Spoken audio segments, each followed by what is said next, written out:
The first known aerial photography was produced in France in 1858 by Gaspard Félix Tourneson. Using a hot air balloon, the first pictures of Earth from above were of a modest French village.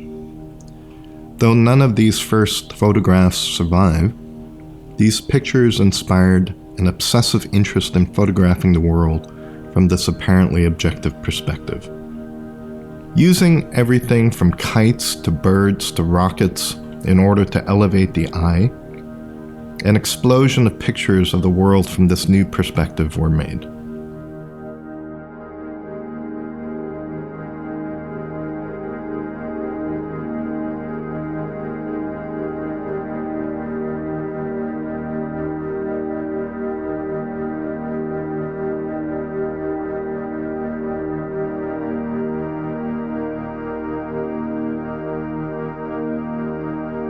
There is something about the notion of fake and reality that seems to be very proper in terms of how we understand our relation with the world and with our environment, which is not clear or not even relevant what is tangible or what is not.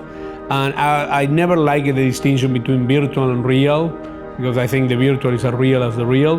When you talk about real versus fiction, I feel like that's, I mean, you positioned it as a kind of cultural narrative. I think about it slightly differently at a much smaller scale or a much more personal scale. I tend to be interested in it in terms of how it is defamiliarizing, in terms of ideas of the uncanny, and even in terms of the history of that term. So part of my interest is maybe to imagine at what scale you can engage a kind of moment of defamiliarization. You know, is it at the scale of a kind of larger landscape versus the scale of something that your body kind of engages more one-to-one? There definitely is an interest I have in how our tools of description is really essentially the same tools for fiction making. Fiction and description of the real, I mean, what could be more different from each other, but both regimes use the same tools, which I found interesting. So I wanted to get to know those tools extremely well, and you have to dig really deep to see why they're the same tools. And because it's not obvious when you just open up, say, ArcGIS versus opening up Mudbox, it looks totally different, but you dig into it, it's the same. It's the same tool, essentially.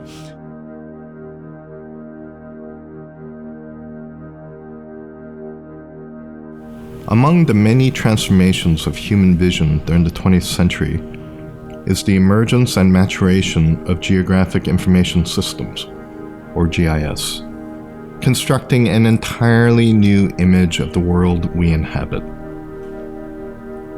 As a consequence of beholding the world through mechanized media, aerial photography and other subsequent technologies of remote viewing has made our visual relationship to the world progressively more impersonal and clinical. What is provocative, however, about the current state of these technologies is its capacity to not only document, but to invent.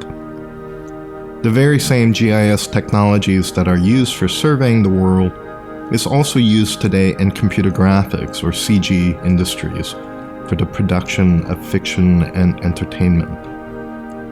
What we have today in the visual culture of world building, both real and imagined, is an uneasy relationship between fact and fiction that mirrors the general uneasiness we have about the real.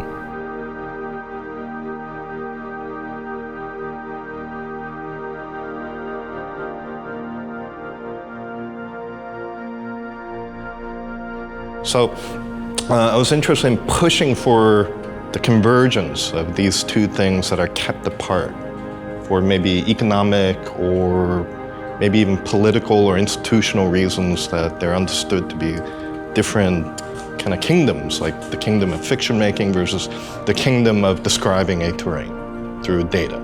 But they're actually the same stuff. So I think there the distinction of fact and fiction you see that they dissolve into an even bigger problem of the role that technology plays in erasing that difference. There's something enigmatic about that human desire to have a model in front of you that's kind of the world shrunken down. So one, I wanted to just dwell in that for a little bit. How can you deploy GIS to do that kind of shrinking down of the world, but a world that doesn't even exist, which I thought was really interesting. You're right, the images start doing something else, like maybe you could talk about what was going on with the AI, which is kind of a different thing.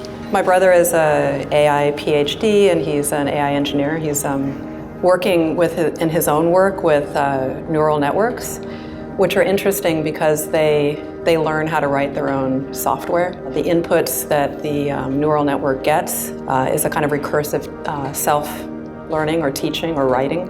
And so the control that you might have would be to assign value or assign success or failure to some degree to those inputs.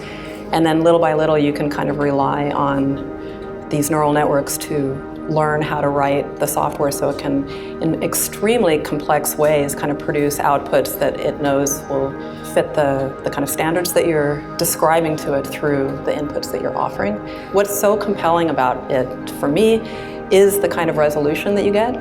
It becomes a moment where you can really kind of zoom into something and understand a kind of material condition at a much different scale, and then zoom back out again and begin to occupy it and begin to design with it and begin to think about how meaning might live with it.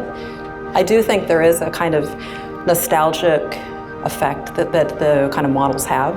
There's a kind of nostalgia of other kinds of topographical, geographical models that you have memories of from elementary school even. It's a kind of strange moment when you engage something that seems simultaneously familiar, but you can't place it either. This is something I think we were trying to make clear by the way we laid out the space, that the machine is doing something very strange that we don't totally understand it.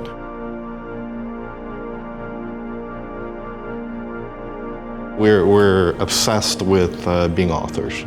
But at the same time, like we don't want to be kind of nostalgic, like about authorship. I mean, a subtext of it is there's nothing in the show that is invented from nothing. Everything is culled from databases and found images and tools that are at hand, and so it's a giant project of appropriation for sure. And I think I would insist that that's where we have to consider maybe new models of authorship. There is an interesting, for me, correlation between what I consider productive uselessness. Like, I think your exhibition is basically useless stuff in the best sense of the word, not as a criticism, but something positive. But I think it's different that without meaning. And I think sometimes we tend to combine or use those things as interchangeable. And this is something that architecture struggles for the longest time. And I would argue that some of the qualities that makes architecture relevant through history and time actually are useless in the sense of productivity. But that doesn't make them meaningless. So I find that there is a little bit of what I will say positive contradiction in the title of the show. I would argue that it's useless, but I would argue that it's not without meaning. I think the reason why images are chosen or they become provocative or compelling is because that's the moment where they can become meaningful. Well, how do you actually construct meaning in the contemporary world when all forms of power are more or less something we feel alienated from? Like, which narrative of which power do we want to deploy, and so on. So it seemed like almost impossible to have a meaning that's right for every group, right? So therefore, who's the architect to somehow have special access to the right meaning, right? So all right, how about this? Why don't we produce things with sufficient material complexity and expertise and intricacy and resolution, and we kind of leave the meaning to the beholder. Like, there's enough there so that there can be meaning, but it's not any meaning we supply. We just supply the kind of substrate for the projection of meaning. I think this is the need to theorize appropriation, because everything has, I think, essentially become a digital junkyard. Nothing has aura, so I think it's a real concerted attempt, like a lot of our recent work, to re-enchant it. Everything is becoming disenchanted. We as authors want to re-enchant it. And I don't know if it's really possible, but that's the gamble, I think.